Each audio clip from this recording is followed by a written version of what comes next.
جو آپ کو اللہ یاد کرواتی رہے گی، اللہ کی نظر میں اس چیز کی ویلیو سب سے زیادہ ہے۔ کون سی چیز ہے جو آپ کو سب سے زیادہ اللہ یاد دلاتی ہے؟ وہ عبادت ہے دعا۔ سمجھتے ہیں کہ نہیں سمجھتے؟ آج دعاؤں میں زیادہ زور نہیں ہے، یہ بڑا مسئلہ ہے۔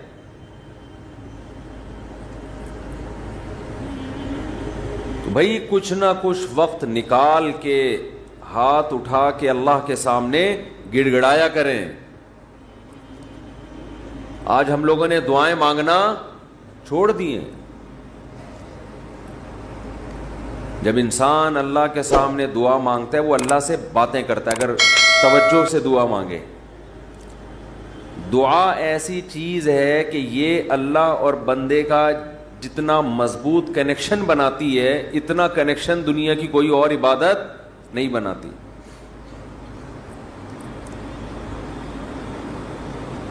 ہمیں شیطان ورغلاتا ہے کہ اس سے مل کیا رہا ہے تمہیں، نظر تو کچھ بھی نہیں آتا، ملتا تو کچھ بھی نہیں ہے۔ یہ شیطان کا بہت بڑا دھوکہ ہے، وہ بندے اور اللہ کے تعلق کو مضبوط نہیں ہونے دیتا۔ حضرت عمر رضی اللہ تعالی عنہ فرمایا کرتے تھے کہ مجھے اس کی زیادہ فکر نہیں ہوتی کہ میری دعائیں قبول ہو رہی ہیں کہ نہیں ہو رہی، مجھے زیادہ فکر اس کی ہوتی ہے کہ دعائیں مانگنے کی توفیق مل رہی ہے کہ نہیں مل رہی۔ دعائیں مانگنے کی توفیق مل رہی ہے تو اس کا مطلب قبول ہو رہی ہیں۔ فوکس تو اس کو کرو کہ دعا مانگ رہے ہیں کہ نہیں مانگ رہے۔ یہ کیسے ہو سکتا ہے کہ اس احکم الحاکمین کے سامنے ہاتھ اٹھاتے ہوں اور وہ خالی ہاتھ واپس کرتا ہو؟ تو آج دعاؤں میں جان ختم ہو گئی، دعائیں مانگنا چھوڑ دی۔ یہ جو میں نے قرآن کی آیت پڑھی ہے، رمضان اور دعا کا آپس میں بہت گہرا تعلق ہے، بہت گہرا۔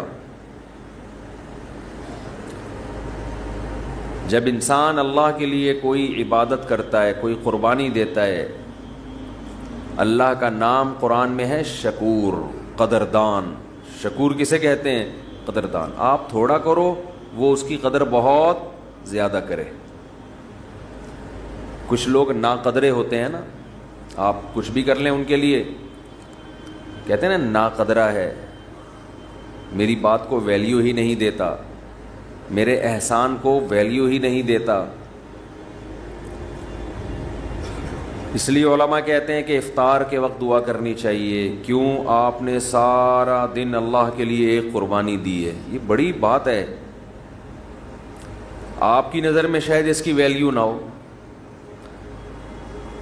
اللہ کی نظر میں اس کی بڑی ویلیو ہے کہ میرا بندہ نے مجھے دیکھا نہیں ہے اور اس نے سارا دن میرے لیے کھانا پینا چھوڑ دیا۔ کیا کر رہے ہیں؟ ہاں یہ مکھی تنگ کر رہی ہے، لیکن اتنا ایسے نہ پکڑیں کہ مکھی سے زیادہ آپ تنگ کرنا شروع کر دیں۔ ٹھیک، بس بھاگ گئی، نام ہی کافی ہے۔ تو کیا بات چل رہی تھی یار؟ دعا کی تو چل رہی تھی، یہ یہاں ہاں افطار کی بات کر رہا تھا میں۔ تو ہم اس کو شاید ہلکا سمجھتے ہوں، لیکن اللہ کی نظر میں یہ ہلکا عمل نہیں ہے۔ اللہ کہتے ہیں مجھ پر ایمان رکھتے ہیں، مجھے مانتے ہیں۔ اگر اللہ کو نہ مانتے ہوتے تو کوئی کسی کے کہنے پر کھانا پینا، آج کل تو لوگ ڈاکٹروں کے کہنے پہ نہیں چھوڑ رہے۔ ڈاکٹر کہتا ہے کہ آپ کو نقصان دے گا کھانا پینا، آپ ڈائٹنگ کرو، مت کھاؤ، پھر بھی کھا رہے ہیں لوگ کہ مر جائیں لیکن کھانا نہ چھوڑیں۔ تو یہ کتنی بڑی اللہ کی رحمت ہے، اللہ تعالیٰ پورے رمضان میں ہم سے کھانا پینا چھڑوا دیتے ہیں، توفیق دے دیتے ہیں۔ تو میرے اور آپ کے دل میں شاید قدر نہ ہو، لیکن اللہ تو قدردان ہے، وہ اس عمل کی بہت زیادہ قدر کرتا ہے۔ اس لیے کہتے ہیں کہ افطار کے وقت دعائیں قبول ہوتی ہیں۔ تضرع کا وقت ہے، عاجزی کا وقت ہے. تو دعائیں خوب کثرت سے کیا کریں. دعاؤں میں عاجزی، گڑ گڑانا، لجاجت کرنا. نبی صلی اللہ علیہ وسلم نے فرمایا دعا رو کے مانگو، اور رونا نہ آئے تو رونے جیسی صورت بنا لو، صورت بنا لو رونے جیسی. ہمارے نبی نے ہمیں، کیونکہ اللہ کے سفیر ہیں نا، اللہ کا پیغام لے کر آئے، تو ہر چیز میں ہمیں گائیڈ کر دیا ہے. غیر مسلم کے پاس نہ مانگنے کا طریقہ ہے، کس سے مانگنا ہے یہ بھی نہیں پتا، کیا مانگنا ہے یہ بھی نہیں پتا. کبھی ادھر جا کے مانگ رہا ہے، کبھی ادھر جا کے مانگ رہا ہے، یہ بھی نہیں پتا مانگنا کس سے، کیسے مانگنا ہے. کوئی یوں مانگ رہا ہے، کوئی کسی اور اسٹائل سے مانگ رہا ہے، یہ بھی نہیں پتا.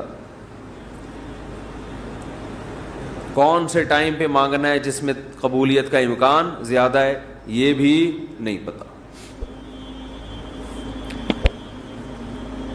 تو اللہ کے حبیب صلی اللہ علیہ وسلم نے ہمیں یہ بھی بتایا مانگنا کیا ہے، یہ بھی بتایا کس ٹائم پہ مانگنے کی فضیلت زیادہ ہے، اور یہ بھی بتایا مانگنا کیسے ہے، دل کی کیفیت کیا ہونی چاہیے، ظاہر کی کیفیت کیا ہونی چاہیے. تو سب سے زیادہ دیکھو، اللہ سے محبت ایک دفعہ دل میں تھوڑی سی چنگاری پیدا ہو گئی نا، تھوڑا سا تعلق اللہ سے کنیکشن بحال ہو گیا، اس کا دنیا میں سب سے پہلا فائدہ ملتا ہے سکون. اس کا جو دنیا میں سب سے فوراً کیش فائدہ ملتا ہے نا، کیش، وہ کیا ملتا ہے؟ سکون. آدمی اپنے آپ کو محفوظ سمجھنا شروع کر دیتا ہے کہ یار میں نے اپنے آپ کو کس کے حوالے کر دیا؟ اللہ کے. سب سے پہلا فائدہ یہ کہ بالکل ایسے جیسے ڈاکوؤں کا خطرہ ہو چاروں طرف سے، اور آپ نے دیکھا جی پولیس کی 3-4 موبائلیں ہمارے گھر کے قریب آ کے کھڑی ہو گئیں، آدمی لوگ سکون میں آ جاتے ہیں، یار کم از کم یہاں پر موبائل اسنیچنگ نہیں ہوگی، سکون سے سو جاؤ. تو جب انسان اللہ سے مانگتا ہے اور اپنے آپ کو اللہ کے حوالے کرتا ہے، اور اللہ تعالیٰ نے مانگنے میں کوئی شرطیں نہیں لگائیں، یہ بڑی زبردست بات ہے. کوئی شرطیں نہ کہ یہ والے قوائف پورے کرو گے تو پھر مجھ سے مانگو، ورنہ تمہیں مانگنے کی اجازت نہیں ہے. کوئی چرسی ہے تو جب تک چرس نہیں چھوڑے گا مجھ سے مانگ نہیں سکتا. کوئی بے نمازی ہے تو جب تک نمازی نہیں بنے گا مجھ سے مانگ نہیں سکتا. اللہ کہتے ہیں مجھ سے یہی مانگ لو، یہی مانگ لو، اللہ میں بے نمازی ہوں، مجھے کیا بنا دے؟ نمازی بنا دے. جو چیز نہیں ہے وہی مانگو اللہ تعالیٰ سے. وقال ربکم ادعونی استجب لکم، قرآن کہتا ہے، تمہارا رب کہتا ہے مجھ سے مانگو میں تمہاری پکار کو قبول کروں گا. اور کمال کی بات یہ ہے، پہلے مجھے اس آیت کی تفسیر سمجھ میں نہیں آتی تھی. اللہ کہتے ہیں مانگو میں تمہیں دوں گا، نہیں مانگو گے ایسے متکبرین کے لیے میں نے جہنم کی آگ رکھی ہے بھائی. یہ سمجھ سے بالاتر. میں آپ سے کہہ رہا ہوں مجھ سے قرضہ مانگو، آپ کہتے ہیں شکریہ جی آپ نے آفر کی، ضرورت ہوئی تو مانگیں گے، نہیں تو ٹھیک ہے جی بہت شکریہ. میں کہہ رہا ہوں اگر نہیں آئے نا مانگنے کے لیے، پھر دیکھو میں غنڈے بھیجوں گا، کٹ لگواؤں گا. آپ کہو گے یہ کون سا طریقہ ہے بھائی، یہ مجھ پر احسان کر رہے ہو یا گن پوائنٹ یہ زبردستی کروا رہے ہو کام؟ سمجھ میں آ رہی ہے بات کہ نہیں آ رہی ہے؟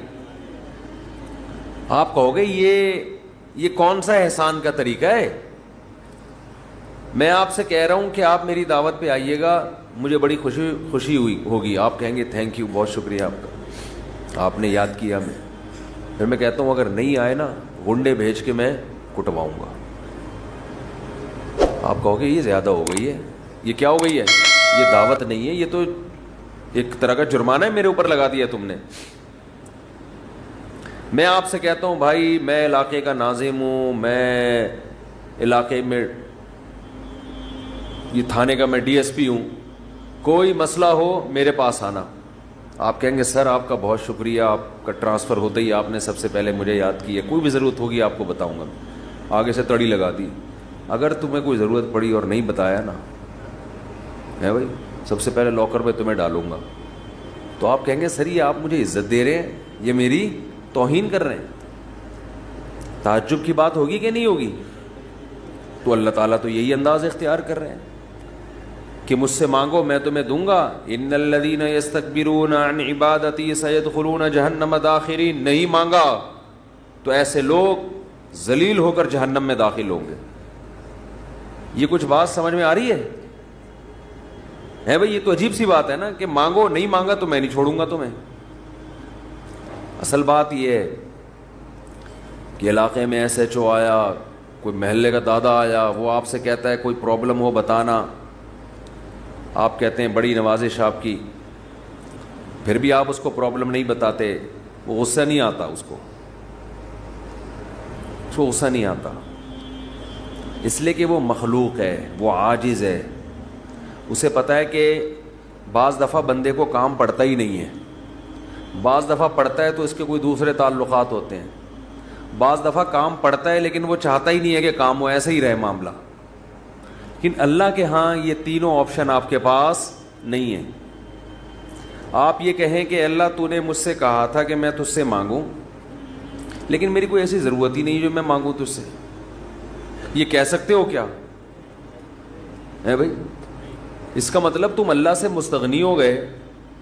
اللہ کے دیے بغیر بھی تمہیں دائیں بائیں سے تمہارے کھانچے کھلے ہوئے ہیں, جو اگر کھلے ہوئے ہیں تو وہ کھانچے کس کے اختیار میں ہیں؟ وہ تو اللہ کے ہاتھ میں ہیں.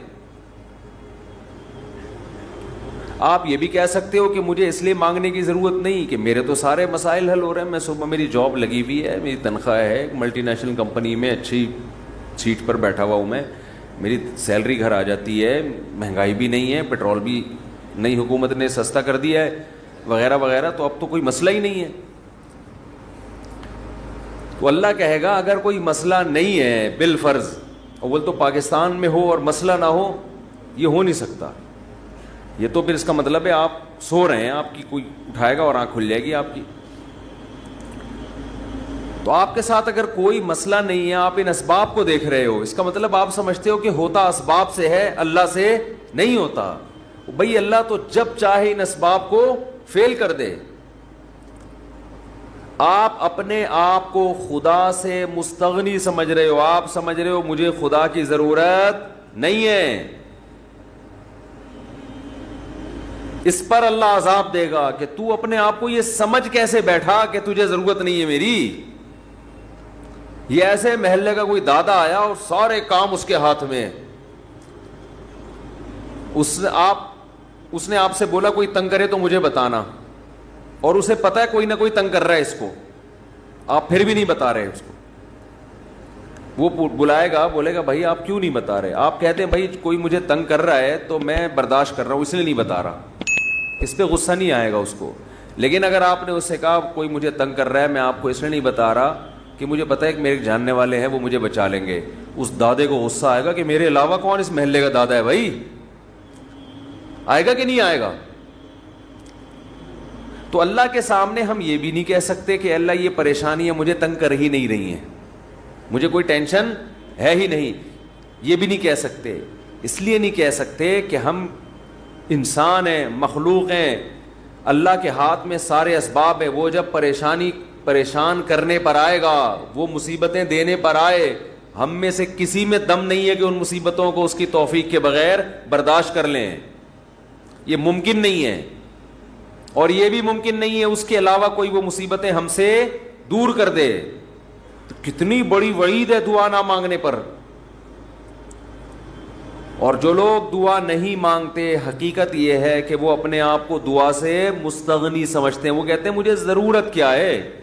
میں ایک چٹکلا سناتا ہوں نا ایسے موقع پہ. ایک آدمی اپنا گدھا بیچنے جا رہا تھا بازار میں. کسی نے پوچھا کیا کر رہا ہے؟ اس نے کہا کہ یہ گدھا میں جاؤں گا مارکیٹ میں لاکھوں کا بکے گا. کسی نے کہا کہ انشاءاللہ کہہ دے کہ اگر اللہ نے چاہا. اس نے کہا انشاءاللہ, یعنی اللہ نے چاہا کہنے کی کیا ضرورت ہے؟ گدھا میرے ہاتھ میں, نسل اس کی اچھی ہے, مارکیٹ میں گدھے کی مانگ بھی ہے. گدھے مارکیٹ سے کیا ہو گئے ہیں؟ شارٹ. اگر وہ ہماری مارکیٹوں میں آتا اسمبلیوں میں آتا پتہ چلتا ہے یہاں مارکیٹ سے شارٹ نہیں ہے, ہول سیل کے حساب سے ہمارے یہاں. تو اب اسے لوگ کہہ رہے ہیں کہ بھائی بول دے اگر اللہ نے چاہا. وہ کہہ رہے ہیں اللہ نے چاہا کہ سب کچھ صحیح ہے, سب کچھ صحیح ہے. مارکیٹ میں گدھوں کی ویلیو بھی ہے اور انتظار میں بھی ہیں لوگ, تو منہ مانگی قیمت پہ بکے گا. اچانک کوئی مارکیٹ میں جب پہنچا, ڈاکو آیا, گدھا چھین کے لے گیا, یا اس گدھے کو بیماری ہوئی مر گیا, اب یہ خالی ہاتھ آ رہا ہے. اسی بندے سے رابطہ ہوا, اس نے پوچھا ہاں بھائی کیا ہوا؟ کہہ رہے انشاءاللہ میں گدھا لے کے جا رہا تھا, انشاءاللہ کوئی ڈاکو آیا, انشاءاللہ اس نے چاقو نکالا اور انشاءاللہ وہ گدھا مجھ سے چھین کے لے گیا. اب بات بات پہ کیا لگا رہا ہے؟ انشاءاللہ. اس نے کہا کم بخت جب لگانا تھا تو اس وقت تو لگایا نہیں انشاءاللہ, اور اب لگا رہا ہے. تو ہم پر جب مصیبت پڑتی ہے پھر ہم کہتے ہیں یار اللہ کہاں ہے؟ تو بھئی یہ تو مصیبت سے پہلے اللہ کو پکارو. جو اللہ کو نہیں پکارتا یہ اس کی علامت ہے کہ اس کی نظر اسباب پر ہے, اللہ پر نہیں ہے. وہ سمجھتا ہے یہ جیسے کافر اسباب کو دیکھتا ہے نا, وہ تو کہتا ہے خدا کیا کر رہا ہے؟ گاڑی کے ایکسیلیٹر پہ پاؤں رکھو تو گاڑی چلتی ہے, بریک پہ پاؤں رکھو تو رکتی ہے, تو اللہ کہاں ہے؟ تو اللہ کو اگر نہیں کوئی پکارتا تو اللہ اس کا مطلب پھر یہ سمجھتے ہیں کہ یہ سمجھتا ہے کہ اس کو میری ضرورت نہیں ہے. یہ بہت بڑا جرم ہے.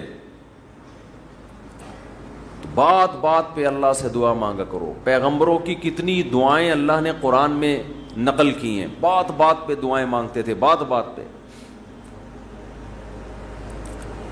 دعائیں یاد کریں, دعائیں. ایک کتاب آتی ہے مناجات مقبولہ, یہ نام نوٹ کر لیں. کیا نام ہے اس کا؟ مناجات مقبولہ. ہر کتاب ہر لائبریری سے مل جائے گی, یہ جو جتنے بھی کتب خانے ہوتے ہیں نا. مولانا اشرف علی تھانوی رحمہ اللہ تعالی نے قرآن اور حدیث کی دعاؤں کو جمع کر کے ایک چھوٹی سی کتاب میں لکھ لیا ہے, ایک چھوٹی سی کتابچے میں جمع کر لیا ہے. قرآن کی دعائیں اور حدیث میں جو دعائیں, بہت جاندار دعائیں ہیں وہ. اچھا, دعا ایسی چیز ہے کہ جب جن الفاظ سے انسان مانگ رہا ہوتا ہے نا, وہ الفاظ بھی اس کے دل پہ اثر کر رہے ہوتے ہیں. تو انہوں نے بڑا شاندار کام یہ کیا کہ اب چونکہ دعائیں تو بہت زیادہ ہیں, ساری دعائیں قرآن اور حدیث کی آپ پڑھیں گے تو ایک ہی اتنی لمبی ہو جائے گی پھر. تو انہوں نے اس کو 7 حصوں میں ڈیوائیڈ کر دیا ہے. سمجھتے ہیں؟ ہفتے کے دن, اتوار کے دن, یہ یعنی 7 منزلیں بنا دی ہیں اس کی. اس کا ترجمہ بھی ملتا ہے, یعنی وہ دعائیں عربی میں اور نیچے اس کا ترجمہ. آپ بے شک عربی نہ پڑھیں, ترجمہ پڑھ لیں. وہ روزانہ کا معمول بنائیں. اس سے کیا ہوگا, آپ کو قرآن و سنت کی دعائیں یاد ہونا شروع ہو جائیں گی. وہ ایسی جاندار دعائیں, ایسی جاندار. ان دعاؤں میں آپ کو لطف آنا شروع ہو جائے گا, چسکا لگ جائے گا. کیسی کیسی دعائیں دیکھو, ایک پڑھ کے سناتا ہوں. اللہم قسم لنا من خشیتک ما تحول به بیننا وبین معصیتک. اے اللہ ہمیں اتنا اپنا خوف دے دے, ہمارے دل میں اپنا اتنا خوف ڈال دے کہ وہ خوف ہمارے اور تیری نافرمانی کے درمیان آڑ بن جائے. سمجھ میں آ رہی ہے بات؟ زیادہ خوف نہیں چاہیے. زیادہ خوف پیدا ہو گیا تو زندگی کا مزہ کرکرا ہو جائے گا. جب آپ کے دل میں کسی چیز کا خوف مسلط ہو جاتا ہے تو لذتوں سے محروم ہو جاتے ہو آپ. دیکھو بچوں کے دلوں میں امتحان کا خوف ہوتا ہے نا, نہ کھا رہے ہیں نہ پی رہے ہیں. کراچی میں تو ایسا کوئی سیٹ اپ نہیں ہے, کوئی خوف ووف نہیں ہوتا. پنجاب میں دیکھا ہے ہم نے, بچوں کے پیپر ہونے والے, ایگزام ہونے والا, ایک دماغ پہ مسلط کر لیتے ہیں. زیادہ مسلط کریں گے تو پھر پڑھائی بھی نہیں ہوتی ان سے, ہاتھ پاؤں کانپنے لگتے ہیں. کراچی میں اللہ کا فضل ہے, یہ ٹینشن. کراچی میں جتنی بھی حکومتیں رہی ہیں اب تک کی رپورٹ کے مطابق, انہوں نے یہ بڑا فائدہ پورے سندھ میں الحمدللہ یہ سندھ گورنمنٹ جب جتنی بھی رہی ہے اب تک، چاہے کسی کی بھی ہو، تو یہ الحمدللہ انہوں نے فیسلٹی دی ہے کہ کراچی کی عوام کو پڑھائی لکھائی سے الحمدللہ بالکل فارغ کر دی ہے. لڑکوں میں پڑھنے کا رواج ہے ہی نہیں. کچھ دن پہلے میں آ رہا تھا سفر پہ، تو کراچی کا ایک لڑکا وہاں پڑھنے گیا ہوا تھا اسلام آباد، ایبٹ آباد میں شاید کیڈٹ کالج، بال کیڈٹ کالج میں پڑھ رہا تھا. تو میں نے کہا کراچی میں، نارتھ کراچی میں کہیں رہتا تھا یا ناظم آباد میں، وہاں گیا ہوا ہے. اس نے کہا بھائی ہمارے ابا اماں نے اچھا فیصلہ کیا، مجھے وہاں ایڈمیشن کرا دیا، میں پڑھ لیتا ہوں، چھٹیوں میں گھر آ جاتا ہوں.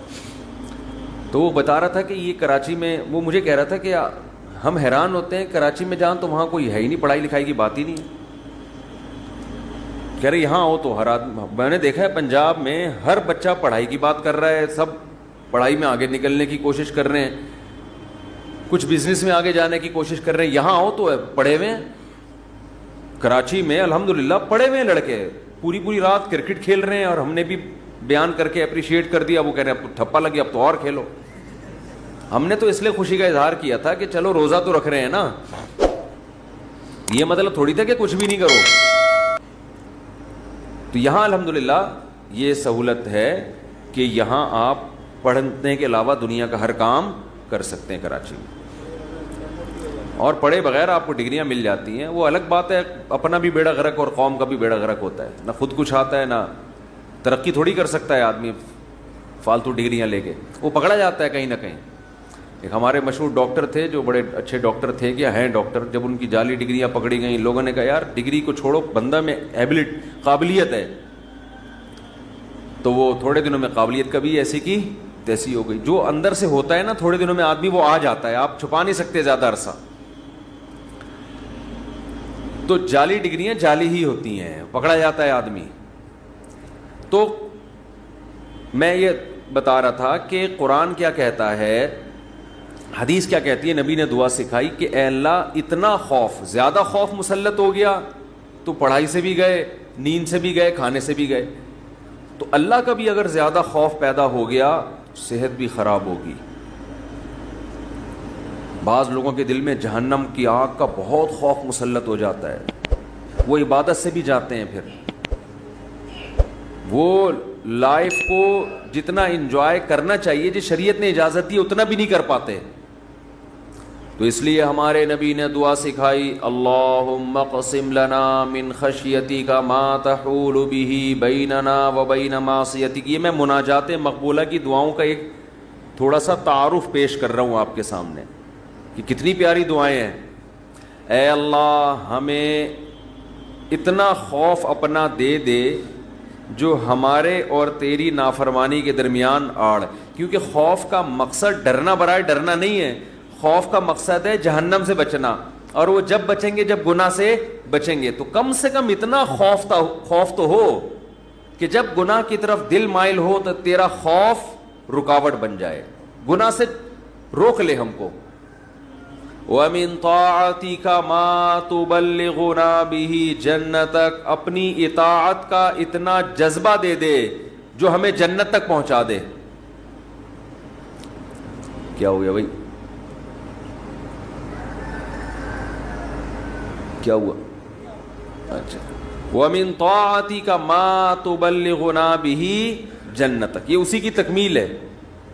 وَمِنَ الْيَقِينِ، یہ بڑا پیارا جملہ ہے، وَمِنَ الْيَقِينِ مَا تُهَوِّنُ بِهِ عَلَيْنَا مَصَائِبَ الدُّنْيَا.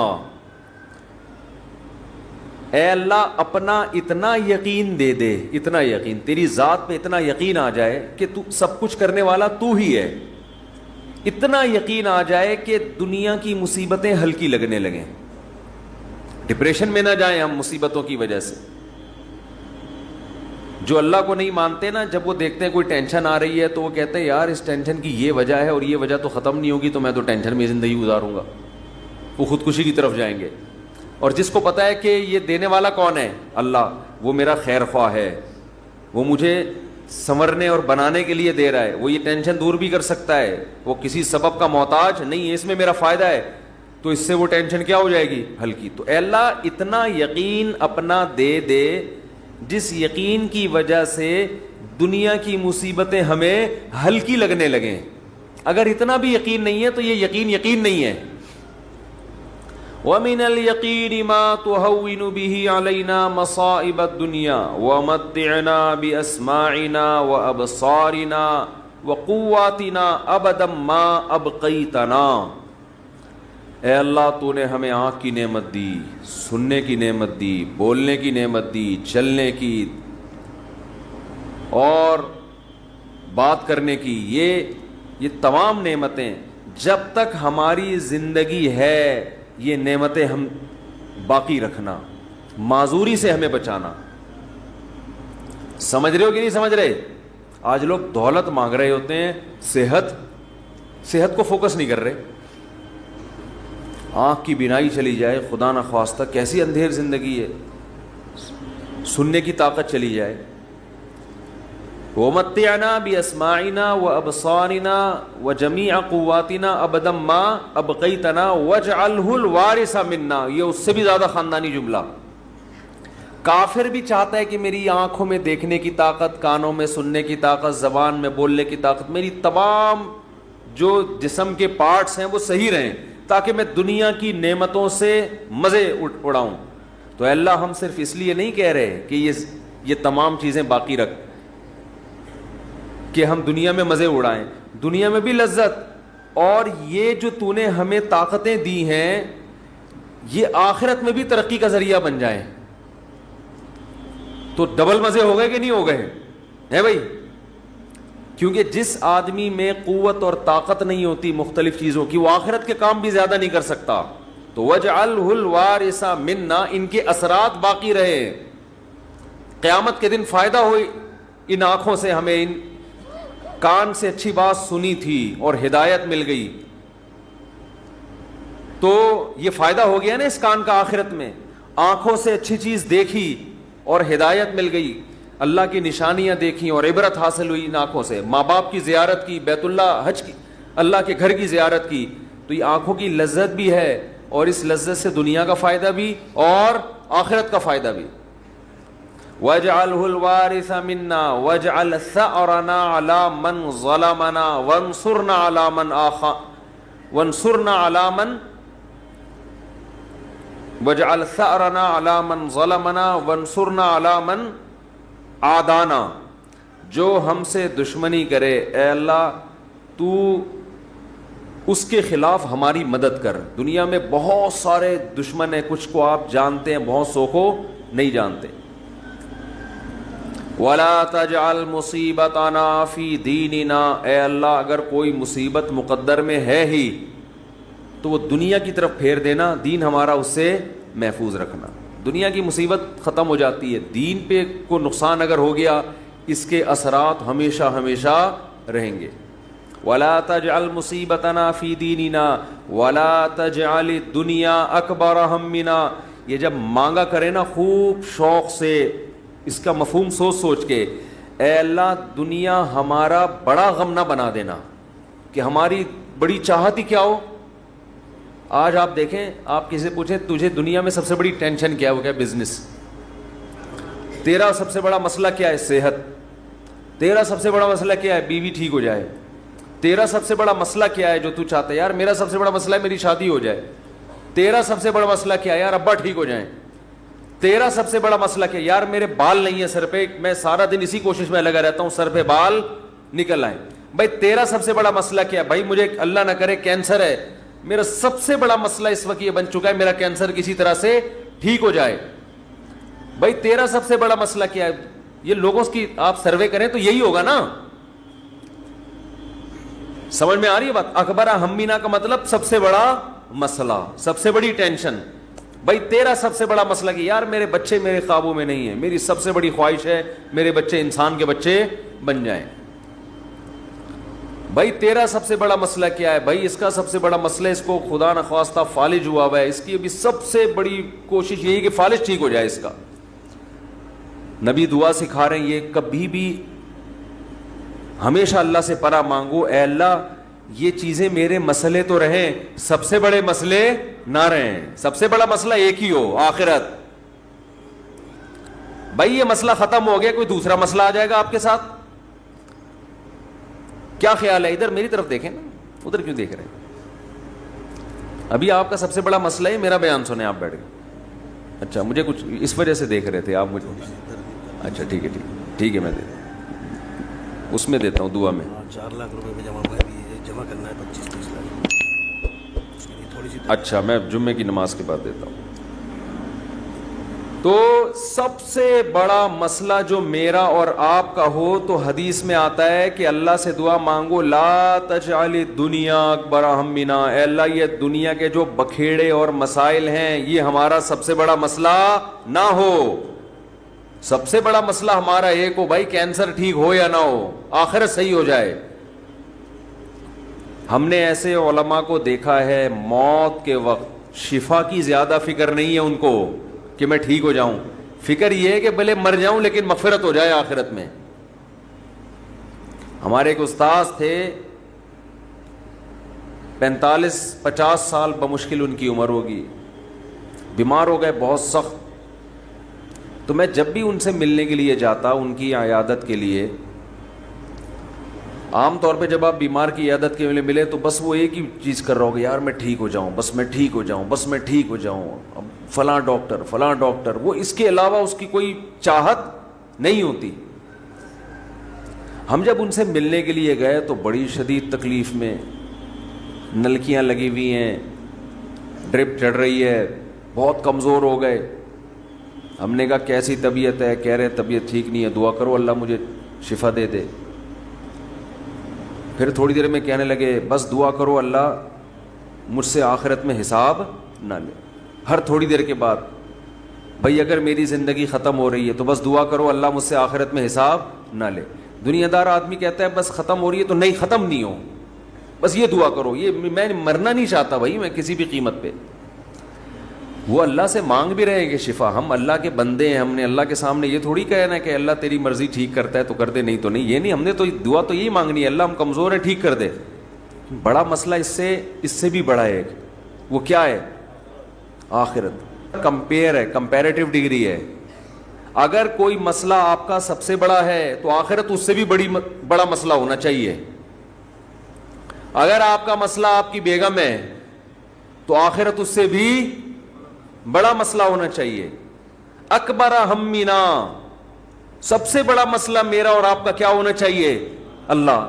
اب یہ ہم کبھی بیان میں سن لیتے ہیں لیکن جب آپ پراپر یہ دعائیں مانگتے رہیں گے اے اللہ میرا سب سے بڑا مسئلہ دنیا نہ ہو، تو دل پہ اثر ہوگا کہ نہیں ہوگا؟ اس کا استحضار ہوگا کہ نہیں ہوگا کہ میں تو اللہ سے بار بار یہی مانگتا ہوں کہ میرا سب سے بڑا مسئلہ دنیا نہ ہو، اور آج میں نے سب سے بڑا مسئلہ اس کو بنایا ہوا ہے. وَلَا تَجْعَلِ الدُّنْيَا أَكْبَرَ هَمِّنَا وَلَا مَبْلَغَ عِلْمِنَا، میری نالج کی انتہا بھی دنیا نہ ہو. آپ کی نالج گھوم پھر کے کس کی طرف آتی ہے؟ دنیا کی طرف. تو اس کا بھی وہی مفہوم ہے جو پہلے والے جملے کا مفہوم ہے.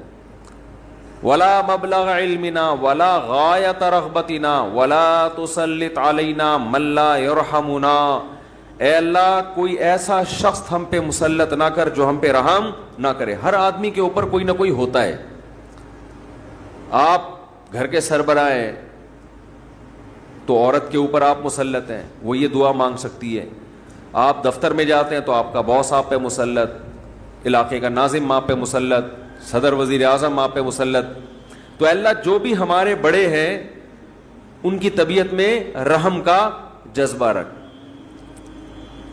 وَلَا تُسَلِّطْ عَلَيْنَا مَن لَّا يَرْحَمُنَا وَلَا لا تجعل الدنیا اکبر ہمنا ولا مبلغ علمنا ولا غایت رغبتنا ولا تسلط علینا من لا یرحمنا. یہاں تک دعا ہے یہ، اور بہت ساری دعائیں. اللہم اجعل حبک احب الاشیاء الی، اے اللہ میں دنیا میں جتنی چیزوں سے محبت کرتا ہوں، میں نہیں کہہ رہا کہ وہ محبت ختم کر دے، اپنی محبت ان تمام چیزوں پہ غالب کر دے. سب سے محبت ہو، لیکن جہاں تیری محبت اور مخلوق کی محبت میں ٹکراؤ ہو وہاں غالب کون ہو؟ تیری محبت. کیا مطلب؟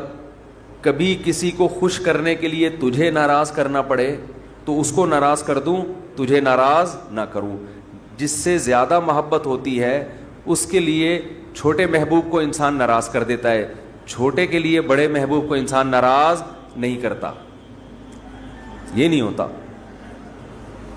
وَاجْعَلْ خَوْفَكَ أَخْوَفَ الْأَشْيَاءِ إِلَيَّ, اے اللہ دنیا میں بہت ساری چیزیں ایسی جن سے انسان خوف زدہ ہوتا ہے اور ہونا چاہیے, تو میں یہ نہیں کہتا چیزوں کا خوف ہی ختم کر دے, لیکن اپنے خوف کو ان تمام خوفوں پہ غالب کر دے, اپنے خوف کو ان تمام خوفوں پہ, جہاں تیری نافرمانی ہو وہاں کسی سے نہ ڈروں میں, جو اکھاڑنا ہے اکھاڑ لو بھائی, نماز نہیں چھوڑ سکتا میں. ہوتا ہے نا, باس کہہ رہا ہوتا ہے آپ کو اجازت نہیں ہے نماز پڑھنے کی, بھائی آپ نے جو اکھاڑنا ہے اکھاڑ لو. ہمارے ایک رشتے دار تھے کیا ہیں, اللہ ان کی عمر میں برکت دے, شپ پہ تھے, کیپٹن. تو ان کے والد صاحب اتنا بیمار ہوئے کہ ہمارے نانا ہی, بتانے میں کوئی حرج نہیں ہے, بیمار ہوئے نانا ہمارے, یعنی اب ظاہر ہے میں ماموں کی بات کر رہا ہوں نا پھر, یہ تو بیمار ہو گئے وہ. ان کو اطلاع دی گئی شپ پہ کہ آپ کے والد صاحب بستر مرگ پر ہیں, بس اب دنیا سے جانے والے ہیں. انہوں نے کمپنی کو کہا کہ میرے والد صاحب کی طبیعت بہت خراب ہے, میں اس آخری وقت میں اپنے باپ کے ساتھ ہونا چاہتا ہوں. وہ بتا رہے تھے خود. کمپنی نے کہا کہ چھٹی نہیں ہے آپ کو. انہوں نے کہا ایسی کی تیسی, صحیح نا, پکڑو چھٹی دینی ہے تمیز سے دو, نہیں دینی ہے تو میں چھوڑ کے جاؤں. یہ کیسے ہو سکتا ہے, میرا باپ دنیا سے جا رہا ہے اور میں یہاں کمپنی کے لیے بیٹھا رہا ہوں یہاں پہ. کمپنی بعد میں, باپ کون ہے, پہلے ہے. تو خیر وہ دے دی ان کو تمیز سے چھٹی. انہوں نے تھوڑی بدماشی بھی کرنی پڑتی ہے, بھائی چھٹی دو مجھے, نہیں تو رکھو کسی دوسرے بندے کو, یہ میرا ہیڈک نہیں ہے. غیرت ختم نا, مارکیٹ میں غیرت ہی نہیں ہے. تو باپ ماں یہ رشتے ایسے تھوڑی ہیں کہ آپ کمپنی باس چھٹی دے دیں گے تو چلا جاؤں گا, نہیں تو سر میں مجبور ہوں. بھائی تمہارے باپ کو بھی چھٹی دینی پڑے گی. تو ایسے ہی نماز کے لیے بھی ہمارے حضرت ایک واقعہ سنایا کرتے تھے, بس یہ واقعہ کر کے بیان ختم کرتا ہوں, کہ ایک صاحب کو اسلام آباد میں کسی کمپنی میں جاب ملی. تو کمپنی نے ان کو انٹرویو کے دوران بتا دیا کہ آپ کو نماز پڑھنے کی اجازت نہیں ہوگی. اس نے کہا میں یہ جاب, حالانکہ سارے انٹرویوز پورے ہو گئے تھے, سلیکشن ہو چکا تھا ان کو, لیکن آخری میں ان کو یہ بتا دیا. انہوں نے کہا میں نہیں کرتا یہ جاب, اچھی خاصی تنخواہ تھی. تو اس نے کہا کہ کیا آپ پکے نمازی ہیں؟ اس نے کہا نہیں میں تو نماز نہیں پڑھتا. میں کہ جب آپ ویسے ہی نہیں پڑھتے ہیں بھائی تو پھر آپ کو کیا مسئلہ ہے؟ اس نے کہا میں ویسے ہی نہیں پڑھتا, سست ہوں, کاہل ہوں, تمہارے مشورے پہ میں نماز چھوڑ دوں یار, ٹھیک ہے نا, کمپنی کے کہنے پہ میں چھوڑ دوں. خدا کہے گا نا کہ تیرا دل اپنا ہی نہیں چاہتا تھا, ہے بھائی, تیرا اپنا دل نہیں چاہتا تھا, تو نالائق تھا, لیکن اب کمپنی اور خدا کا مقابلہ ہو رہا ہے تو اس کو تو نے خدا بنا لیا ہے. یعنی ہم اتنا پروٹوکول تھوڑی کمپنی کو دیں گے, باس کو دیں گے کہ تو کہہ دے نماز چھوڑ دو, تو ہمارا باپ ہے جو تو کہہ دے یہ کام تو ہم باپ کے کہنے پہ ہی. اگر آپ کا نماز پڑھنے کا موڈ ہوا اور ابا کہہ رہے نہیں پڑھو, ایسے موقع پہ آدمی کہتا ہے ابا میرا اپنا آج تو میرا موڈ بن گیا ہے, میں کیسے چھوڑ دوں نماز. تو یہاں تو ابا کو آدمی لفٹ نہیں کراتا میرے بھائی, جو کرنے والے ہوتے ہیں. باس کو اتنا باپ کیوں بنا لیں گے ہم؟ تو باس کی چمچہ گیری اتنی کیا کرو جتنی قیامت میں افورڈ کر سکو. یہ بھی انسان ہے, اتنا زیادہ فری نہیں کرایا کرو. میں یہ نہیں کہہ رہا اپنے باس سے بدتمیزیاں شروع کر دیں, آپ بد کلامیاں شروع کر دیں, عزت دینی چاہیے, لیکن اللہ سے آگے تھوڑی نکالنا ہے اس کو, اللہ سے آگے تھوڑی رکھنا ہے. تو ہمارے حضرت کو وہ بڑا پسند آیا بے نمازی, کہا کہ دیکھو غیرت ہے اس میں. اتنی بڑی جاب ٹھکرا دی. اس نے بولا بھائی تمہارے کہنے سے تم نے, یعنی میں اس لیے اب نماز نہیں پڑھ رہا کہ کمپنی کی طرف سے اجازت نہیں ہے. تو کمپنی کون ہوتی ہے مجھے روکنے والی؟ تم چند لاکھ روپے تنخواہ دے کے تم نے ہمیں غلام بنا لیا ہے. تو اگر ہم اللہ کی نہیں مانتے تو تمہاری بھی نہیں مانتے, ٹھیک ہے نا, تو تمہاری تو ہم پہلے ٹھکرائیں گے. تو غیرت مند بے نمازی, غیرت مند بے نمازی. خیر نماز پڑھنی چاہیے, نماز کی ویلیو کم نہیں ہے. تو یہ ہے وجعل خوفک اخوف الاشیاء الی وقت انی حاجات الدنیا بالشوق الی لقائک، اے اللہ اپنی ملاقات کا شوق اتنا دے دے کہ دنیا کی حاجتوں کی تمنا نہ رہے، اتنا شوق ہو جائے کہ اس دنیا میں سب سے بڑا شوق ہی یہ بن جائے. تو پھر یہ ثانوی درجے میں ہوں. اور آخری جملہ اس دعا کا وَإِذَا أَقْرَرْتَ أَعْيُنَ أَهْلِ الدُّنْيَا مِن دُنْيَاهُمْ فَأَقْرِرْ عَيْنِي مِنْ عِبَادَتِكَ، اے اللہ جب لوگوں کی آنکھیں اس دنیا سے ٹھنڈی ہوں، کسی کا کو پتہ چلا کہ بحریہ ٹاؤن میں 3 پلاٹ اس کے نام نکل آئے، آنکھیں ٹھنڈی ہو گئیں، بتاتا پھر رہے ہو بھائی ماشاءاللہ ادھر رشتہ ہو گیا، ہاں بھائی مفتی صاحب کا بیان اثر کر گیا ہے، آنکھیں ٹھنڈی ہوتی نا، گاڑی آ گئی، پیسہ آ گیا. تو اے اللہ اس وقت میری آنکھیں اپنی عبادت میں ٹھنڈی کرنا، مجھے عبادت کی ایسی لذت دے دے، اپنے سامنے راز و نیاز اور مناجات کی، اور اپنے سامنے دعا مانگنا اور نماز پڑھنا اور تیری تلاوت کرنا اور تیری عبادت کرنا، تیرے سے تعلق ایسا ہو جائے کہ میری آنکھیں دنیا سے ٹھنڈی نہ ہو. مجھے مزہ کس میں آئے؟ تجھ سے راز و نیاز کرنے میں. یہاں بھی یہ نہیں کہا جا رہا مجھے دنیا نہیں دینا، مجھے پلاٹ نہیں چاہیے، مجھے گاڑی نہیں چاہیے. چاہیے بھائی، کون مستغنی تھوڑی ہے اللہ سے، سب کچھ چاہیے، لیکن جو لذت ہو نا، لذت وہ ان چیزوں میں نہیں ہو، ان ٹکڑوں میں، کھلونوں میں. لذت کس میں ہو؟ آخرت میں، تجھ سے تعلق میں. تو وہ خرید لیں مناجات مقبولہ، کیونکہ دعائیں تو بہت ہیں نا، ہم کن کن دعاؤں پہ بیان کرتے ہیں. تو ایک دن ہفتے کو آپ نے جو اس میں لکھا ہوا ہے ہفتے کو یہ پڑھے، اتوار کو آسانی کے لیے، ترتیب کے لیے، تو اس سے پورا ہفتہ 1 دن 2 دن 3 دن 4 دن پھر پڑھتے رہیں گے تو وہ دعائیں آہستہ آہستہ آپ کو یاد ہونا شروع ہو جائیں گی. پھر ایک دن آپ آٹو پے ہو جائیں گے. ٹھیک ہے نا، جیسے میں بعض چیزوں پہ آٹو پے ہو گیا ہوں، خود بخود منہ سے نکلنا شروع ہو جاتی ہیں، خود بخود کچھ چیزیں ہیں وہ پھر کبھی بیان میں بتاؤں گا انشاءاللہ. تو وہ آٹو پہ آ گیا ہوں میں، تو وہ خود بخود ہونا شروع، تو وہ آپ کو دعائیں آہستہ آہستہ خود بخود یاد، اور آپ کو محسوس ہوگا آپ کے دل کی کیفیت آہستہ آہستہ چینج ہو رہی ہے. اللہ تعالیٰ سمجھنے کی، عمل کی توفیق عطا فرمائے.